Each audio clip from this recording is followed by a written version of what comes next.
Hi everybody. So welcome back. Thank you so much for clicking on this video.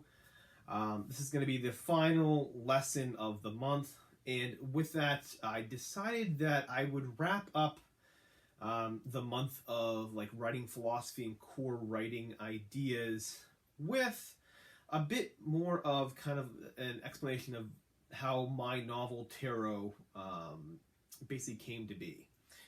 I done obviously 2 videos on my philosophy. I did a video on the beginning writing program that I think writers could use. And I decided to wrap this up basically by going over my novel process and how it worked for me. I think maybe it's kind of a fun video, a bit of an exploration of how kind of, my journey as a writer. But more importantly, when I was first starting out, I wasn't really sure how the writing process worked. And what I mean by that is I would read books, right? I would read like Stephen King's On Writing book, and he would say that, his novel took, he writes 3 drafts, right? It's 2, first draft, a second draft revision, and then a polish, and then he sends it off. And I was like, well, that's a great idea. I'll do the same thing. And I would do this for my first couple novels that never went anywhere.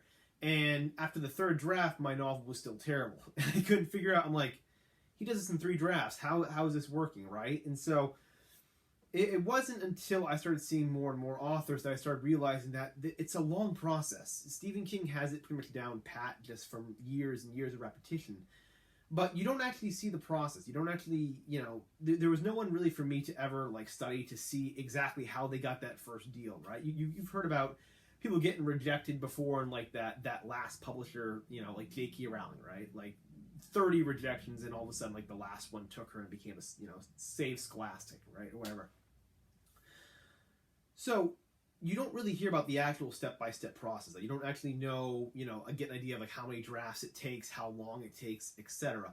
And so I want to do a video today for those that may be wondering, how long it took me, and to get a sense of how the process works, and how from just a general idea all the way through to basically submission for publication.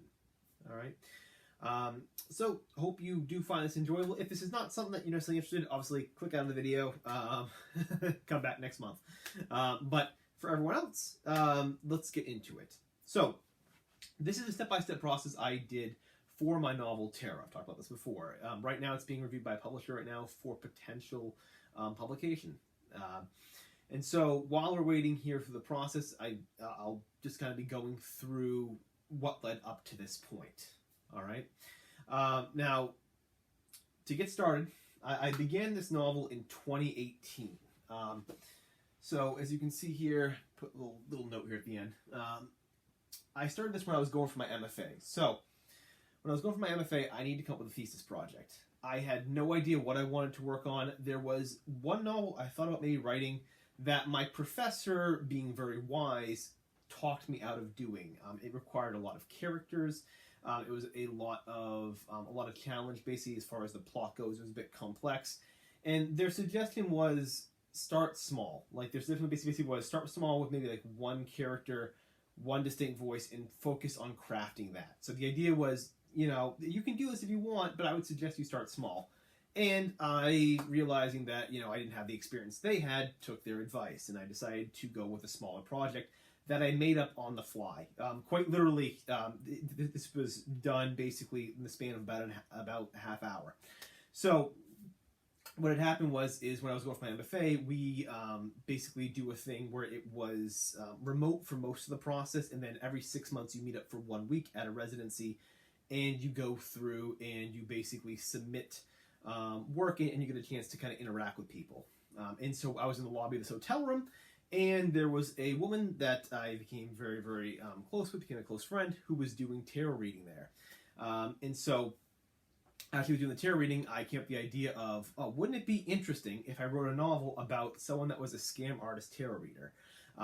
What I had envisioned it was going to be like the Big Lebowski. You had this person that's a slacker that doesn't really want to do anything, and they're basically a scam artist tarot reader, and they sort of get roped into this sort of scam, this sort of scheme that they're running here, and they meet these kind of weird characters. It very much felt like a Coen Brothers movie.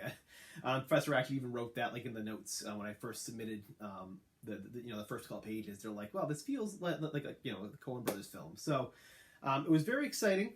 And so over the course of about 6 months, I wrote the first 120 pages. Much like my writing program I suggested here on the last video, you had to do about 120 pages of polished work every 6 months. So that's what happened, was the first 120 pages I wrote. However, the problem is that, number one, I didn't have an outline. So without an outline, it became a bit challenging when I started getting further into the story. It was a nice idea, nice concept. I wasn't sure where the story was going. I was kind of writing as I went along. Back at this point, I was a pantser. I did not use outlines or anything like that. I just kind of made it up as I went. Much like the idea of the story itself, having just come up with basically on the fly, I had gone through and decided to write the story on the fly and just discover my character as I wrote. I talk about how people should avoid that, but it does at times, I think, tend to work in some circumstances. But here was the problem. I got 120 pages done with the draft, and there were a lot of problems, plot-wise, believability, etc. There was a lot of structural issues with the story that I just could not figure out. And so it was suggested to me that when I went to my residency, that I do a backstory exercise on my character. The idea being that I would discover who my character was. It was a female, and so I would discover basically who she was, why she became the scam artist, why a slacker would go through all this trouble of basically running scams when they could just fold laundry at the Gap, right? If you're being a scam artist, it requires a lot of work and a lot of effort, and a slacker wouldn't necessarily do that. So that was the kind of believability. So I decided to do a backstory exercise of about 10 pages on why this character became a scam artist and why kind of, what their history was. When I went through those 10 pages during my residency as like one of my activities I was doing in one of my exercises, I came up with this awesome backstory on the character. It was basically like her mother was always on the run. They were trying to escape. Basically they were escaping this abusive household. The mother was a scam artist, and she decided, as she became an adult, to take over and do the same thing. And so this story was told basically from the character being a 9-year-old child with their parent on the run and all this. And the backstory became so interesting that I said, I'm going to work on this and make this the novel and throw out what I did before, right? Very, very strange way of doing it, but that's what happened. So the backstory exercise that I wrote, those 10 pages, became the novel itself, and it changed. It was no longer a Coen Brothers sort of film written on the page. It became a story about a homeless child and her mother, and them being scam artists on the run and living homeless out of a station wagon, and sort of the mystery of why they're on the run and all that stuff. That's what became the novel, and that's what the novel is now. So, lesson to learn here, I suppose, is number one, there's a couple takeaways. Number one, doing things on the fly doesn't always pay off. Obviously, it ends up working out great because it was, 120 pages of me, it was 6 months basically of like suffering where I couldn't figure out what I was doing. And all of a sudden it led to this. So, long term, maybe it works out eventually after a lot of headaches. But when you go in without any kind of preparation, without any kind of planning, no outline, right? It leads to a lot of problems. I spent about 6 months basically kind of spinning my wheels, and it was a very frustrating period of my life. And so, number one, obviously planning. Number two is the benefit of exercises, of doing things that are like busy work, right? I often hated doing these things. I hated doing pastiches. I hated doing, analyses of novels during my MFA. But these things ended up actually working, and they ended up turning into basically my novel, right? There was a lot of times when I would be tasked with finding a story in the news and writing a 20-page, story based upon that, right? The opening of a story, 20 pages based upon that. And so a lot of these exercises that you tend to hate when you're going through these programs, well, sometimes they work out. And in my case, they definitely did. It was a very fun exercise. I learned a lot about my character. And what happened was I wrote 40,000 words in about 6 months. I got a 40,000 word middle grade story. The story became a middle grade story. It was no longer adult. It was geared towards middle grade, like that young sort of Harry Potter generation. That's what this was geared towards. So I wrote 40,000 words, which is pretty, for a first novel, it's pretty manageable. It's pretty attractive to a publisher if you see about 40,000 words on your first novel when you're gearing towards that demographic there. I mean, obviously some novels go up to like 70,000, 80,000 for middle grade, but the less you can make, the more concise your story is, the better it tends to look at, just overall in that process. But I wrote 40,000 pretty clean words in about 6 months, so it was awesome. Like once I'd done the exercise, once I figured out my character, it was just like fire. It just happened right there. The whole story played out, and it was awesome. So again, once you learn your character, once you learn, basically their motivations, it becomes much easier. Which, keep this in mind, next month we're talking about character and motivations next month, and exercise that. So pay attention. But yes, so 40,000 words were written in 6 months. Okay, so that was my first year right there. I ended up 6 months of dread, 6 months of awesomeness. Like, great. Now we get to 2019. So second year of my MFA, and the first 6 months I drafted my novel, the second draft of my novel. So went through and did the whole revision of the second draft, and I was feeling good. Like things were like fire. Like things were just happening like I could not imagine. Felt really, really strong. And then I get to about the halfway point of that year, and I get told, hey, your second half of your novel, it's not very good. Professor of mine mentioned this to me. He said he liked what I had done as far as the writing goes, but he said as far as the plot goes, the story just kind of takes off in a different direction. Like the whole time I was projecting the story was going to get to this point, and I just basically did a giant like fork in the road here and just went the whole different way. And part of it was because of believability. Not believability, but part of it was just the predictability of it, where I was like, it seems so predictable what's going to happen. I need to throw a swerve in there, right? But the professor was like, no, what you did here was it just takes in a whole different direction, and you're undercutting the whole story. Just stick with the projected way it's going to end. It's predictable, but it's okay. It's okay what happens, because it's still interesting. It's still intriguing, and you're keeping sort of the promise that you made in the beginning of the story. When you introduce these characters, introduce this conflict, you made a promise that this was going to lead to some sort of resolution here, and you projected the whole way towards that. And so what had happened was I kind of went in a different direction, and I basically was betraying the promise that I made to my readers. And as an author, that's really your main goal in a sense, right? Once you introduce a character in a conflict, you need to pay it off. You need to give a satisfying payoff in the context of what the setup is.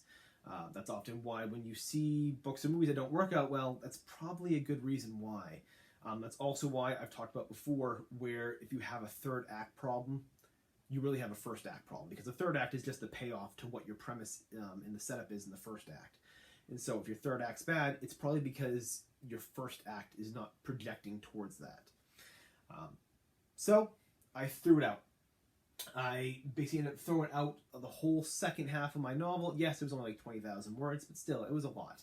And I ended up rewriting that. So that was most of 2019 was rewriting that.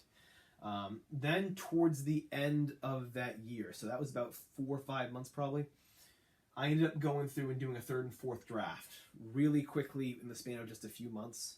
I did really, really quick, basically because I had to get it submitted by December. So it was a 2-year program. You have to get done by December. You have to get the whole thing in. So I just quickly basically did fast revisions of third and fourth draft, got it submitted, and I passed my thesis. Congrats. You get an MFA and all the student loans, right? Although I found a way to avoid student loans, kind of, but that's a separate story.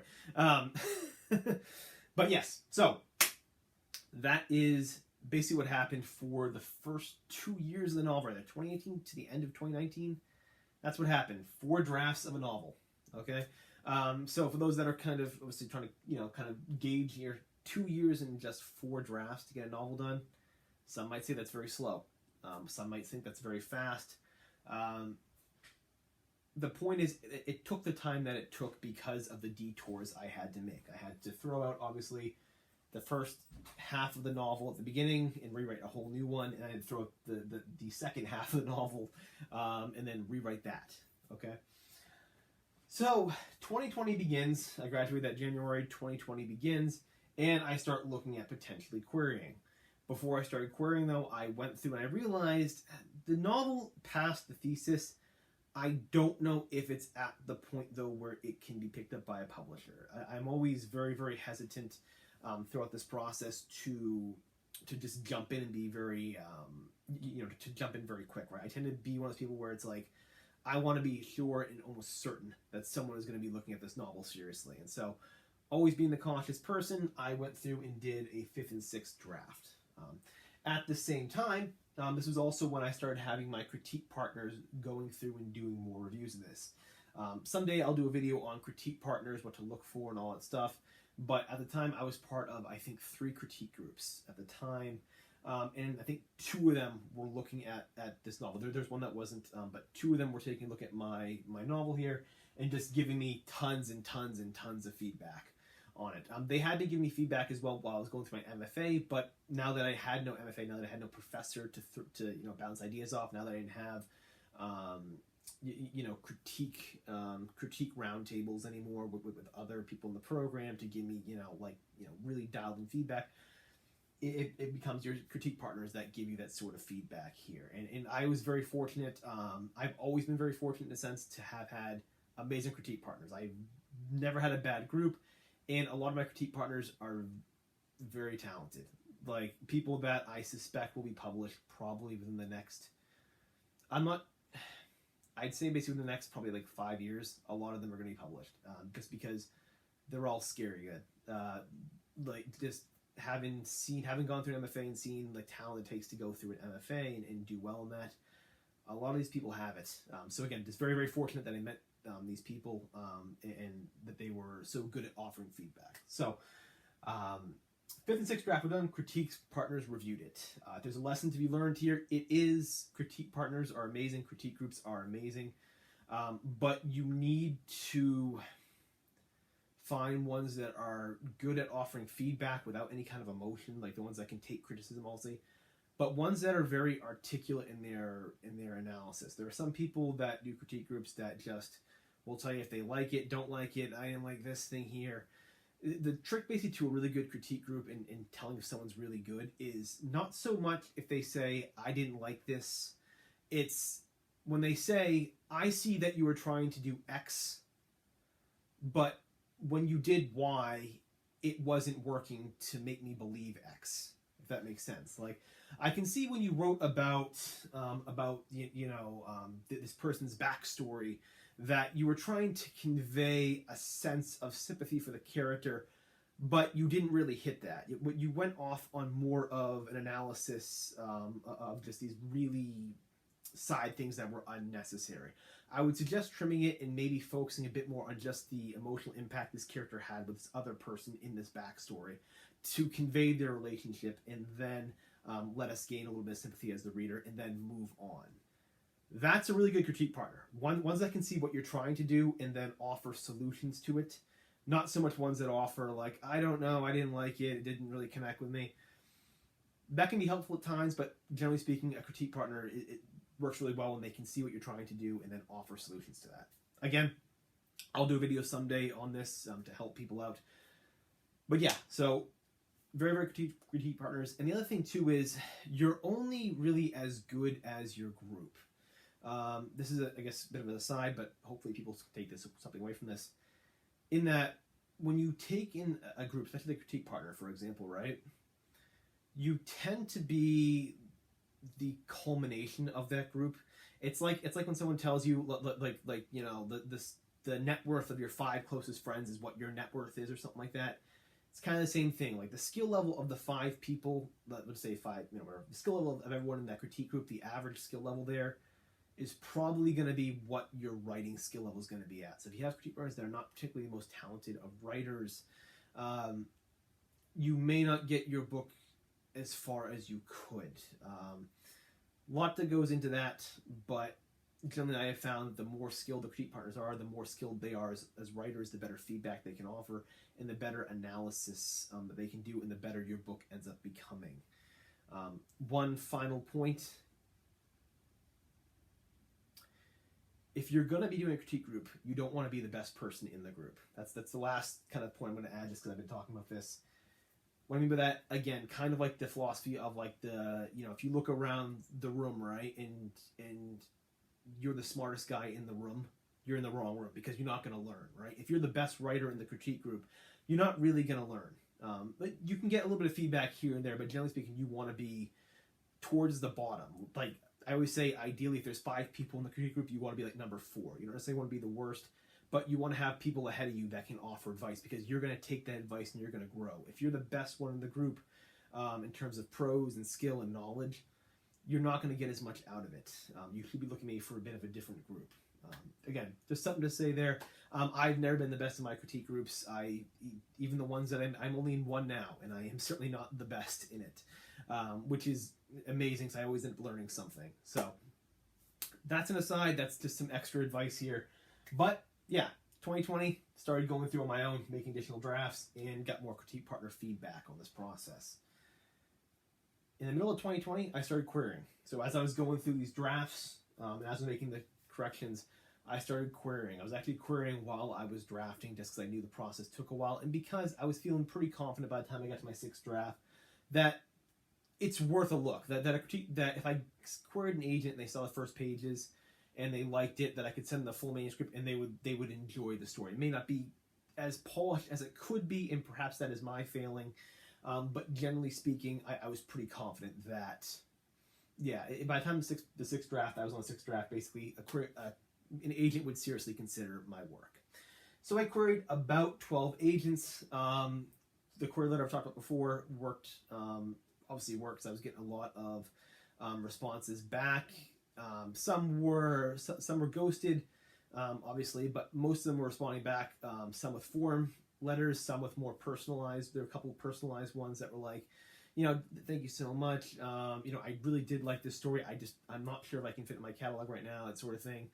Anything else in the future, consider submitting again, that sort of thing. It was very encouraging to get those. It was very encouraging. I'm not usually one to let rejection necessarily get me down. I tend to always view sort of the positive side of it. And getting a personalized rejection letter always felt very good. Even though it was like two of maybe the 12 I got, it was helpful for me. Finally, I queried the last agent that I queried, believe it or not, actually asked for a full manuscript request, and we actually did a meeting. We actually did a Zoom meeting. This was during COVID. We did a Zoom meeting. And during that Zoom meeting, there was no deal. Okay? I've talked before about this, but I'll just kind of reiterate. There was no deal. They wanted changes made to the novel that I felt like betrayed the story, in a sense. This is where kind of the artist, this is where you as the artist and you as the author need to start making kind of the hard decisions, in a sense. They basically had said, we like this, but you have to make these sort of changes. I just was not at the place where I wanted to make them. I don't know how to respond to these scenarios, to be honest. If you're looking at from the advice scenario of should you take the advice, should you not, I don't know. I know what I did then. I said no. And yep, I guess artistically I stayed true to myself, stayed true to my work, but that's what happened. And so there was no deal. So 2020, there was no deal. This was also when I started getting into, I won't say the slump, but I started sort of getting down on myself. Basically, I started working on a new project, which didn't go anywhere. But I started getting down on myself a little bit. It was something, and it was, part of it was just the COVID. During this whole lockdown thing, we were a bit isolated. I tended to get a bit more, just down on myself. But I started kind of questioning that. I started questioning, could I, should I have made that decision with with the agent? Should I have maybe made some corrections? Should I have done this and that? You start questioning yourself. But I stopped. So I put tarot on hold. So for the rest of 2020, that meeting, by the way, happened, I think, in like October or November of 2020. So it was towards the end of the year.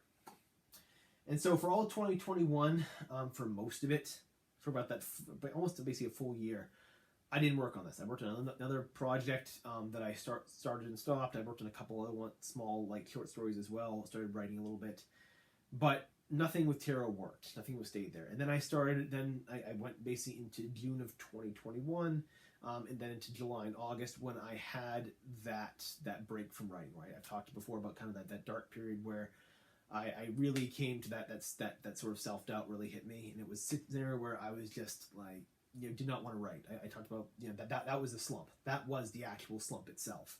I didn't want to write. I had started writing my next novel, which I'm working on now. I started getting a little frustrated with it, but I just stopped writing. I just did not want to do it anymore. I was frustrated with not having maybe taken that deal with tarot. I was frustrated that I wasn't sure if this next novel I'm working on here was ever going to be successful. I started questioning myself as a writer.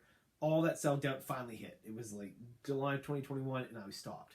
I left a critique group at that time, which I had not gone back since, but I left and I was done. I was done basically for several months, and it was the longest period of time I've ever taken away from writing. That December, so about 4 months after I stopped writing, I was talking to a friend of mine, and they said, "Hey, have you queried tarot anymore? Have you done anything more with it?" And I said, "No." After the last deal, I didn't want to do anything anymore. I said, "No, I don't think anyone's going to be interested in taking it." And he said, "Look at indie presses. Look at some indie presses. They're much more open to perhaps some ideas of creative freedom in the sense, basically, that they're more because the scope's a bit more narrow. They're also they're more inclined to give a lot of attention to stories that are a bit more niche." My story about a homeless child and her mother traveling in a station wagon, it's an exciting story, I thought, and I still think it is, but I wasn't sure how mass market that would be. So he said, just look at it, just do it, and he suggested one that was very reputable, that he enjoyed a lot, and I queried them. It was December of last year when I queried them. Sent off a full manuscript, the first 10 pages in the query letter to them. Had not heard back for some time, and all of a sudden, right at the beginning of the new year of 2022, I heard back. So I heard back, and basically they came back to me and said, "Yep, we want a full manuscript request." I gave that to them, and then began my sabbatical. So I gave them the manuscript. I gave the manuscript to them. And that's when I began my sabbatical. That's kind of the point where this write every day thing comes in. Okay, so it came in. I was working on obviously the other novel. I started getting back into that. That was kind of the thing that got me out of that slump, was the other novel. While tarot was off with the publisher, I figured when I sent it off that they were going to want some sort of corrections to be made. Whenever you send something to a publisher, even if they like the story, even if they don't want any big changes made, you still have to go through and make line edits and corrections. You still have to make additional changes to it. So I took basically my sabbatical. I took 6 months off. I planned this for a while. I just needed a break basically from everything. I needed to just focus on my writing, especially since I was getting back into it. I planned it out, so took 6 months off, waiting to hear back and write full, like, hey, we love this. I was waiting for them to say, we love this story. Make some of these changes, make some of these line edits here, make some of these corrections, and we will go, you will go far, right? They get back to me that March, and obviously for those that followed the vlog know, basically said, you got to change a bunch of stuff. These corrections need to be made. We like the story, but the changes need to be made, and this is where I guess the full circle element comes in, right? What they asked for was the same thing the agent was asking for. It was the same, basically almost the exact same feedback. It was the same thing. So at this point, after 18 months basically since I talked to that agent, I was like, all right, this time I'm going to listen. This is the one chance of the story to get out there. I'm going to listen. So as you guys follow along here with the channel here, went through, made those corrections, and revised it, and now I sent it off. It was sent off back in June with 20,000 words added in. That in part was because of some of the corrections they wanted to be made. They wanted a bit more focus on certain areas with the character made, and they made some suggestions. None of this basically was like, there were some things that obviously would have been just deal breakers, but some of it was just, hey, these are some areas you may want to explore as well with the story, some very light suggestions, and I took them. So extended it, so 4,000 words became 6,000 words, and it became more of an adult novel. In the process of doing this, it no longer was a middle grade novel, it became an adult novel. So that's it. So that's kind of where we are right now, obviously waiting to hear back. But that is my process. That was basically step-by-step how this novel went through. I hope you guys took away, or gals as well, Hope you all took away that. Took some time. Like, it took, what, 4 years, basically? 4 years, lots of setbacks, lots of changes, lots of, like, hey, we're interested, not interested, make these changes. It was never linear. That's kind of the point I'm trying to convey to everyone here, is it was not a linear process at all. So for you, that maybe are working on your novel, maybe you're at different stages here, and you're trying to get a sense of how the process works, of kind of like how the actual you as the author going through making these changes works. This is it. This was it for me, at least. And you're probably going to have a similar experience. Again, if you were to plot this like on a graph here with like emotional arcs of like happy and sad, I mean, it's like, start off happy, sad, because you had to throw it out, happy again, sad. It's like the emotional roller coaster and the work and the ups and downs of this process. It's very variable. So for you that's going through this, understand that it's not going to be linear. As much as you try to make it linear, right? As much as I like to say, yeah, I wrote a first draft, a second draft, third, fourth, fifth, sixth, queried. It was not like that. It was by no means was it like this. It was this absolute mind-boggling process of start and stops, of ups and downs, of trying to figure out what I'm going to do here, what I need to do here. It was a lot of confusion, which is the main idea as well, trying to get along, is there was a whole lot of confusion, a whole lot of I don't know what I'm doing, and kind of figuring out as you go along. Okay? So that is it, though. That is going to be where I'm going to leave this video. I hope this was a bit entertaining. I hope at least, maybe for those that are maybe not as interested in kind of the step-by-step process, I hope maybe just the backstory, maybe how this came along, my writing journey. Hope maybe that was a bit interesting. If you have any kind of questions on any of this, though, if you're wondering, like, oh, I'm at this point in the process here and maybe have some questions, leave in the comments. I can definitely kind of get back to you, maybe offer some of my advice and some of my thoughts on it. But this was it. So 4 years, and I have not heard back yet. It'll be kind of interesting if I ever hear back. If I do hear back and it turns out to be a no, obviously you'll hear about it on the channel. But this was the process. This is what it took to get to that spot there. So hope everyone enjoyed that. I will see you all next month, and next month we'll be working on character development, character motivations at the outset before you begin your story. That way, you don't spend 120 pages drafting a story that you're end up going to throw out. Maybe you can save yourself 6 months of work. Not guaranteed, obviously, a lot of start and stopping, but maybe this will help you kind of avoid some of the mistakes that I made. Okay? So, I will see you all next week.